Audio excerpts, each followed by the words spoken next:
আবৃত্তি করছে সৎপাত্র, লিখেছেন সুকুমার রায়।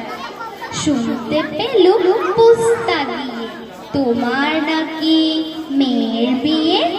গঙ্গারামকে পাত্র পেলে জানতে চাও সে কেমন ছেলে। মন্দ নয় সে পাত্র ভালো, রং যদিও বেজায় কালো।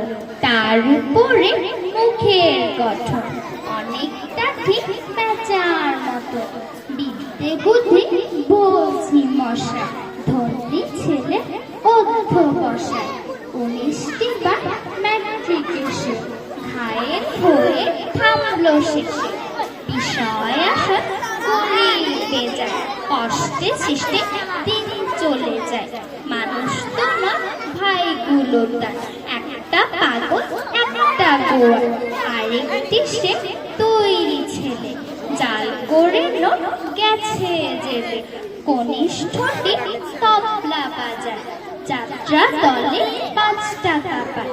গঙ্গারা তো কেবল ভোগে পিলের জড়ার পাণ্ডু রোগে।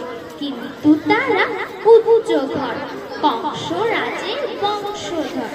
শ্যামলাহিরি বনগ্রামে কি যেন হয় গঙ্গারামে। যা হোক এবার পাত্র পেলে, এমন কি আর মন্দ ছেলে। ধন্যবাদ।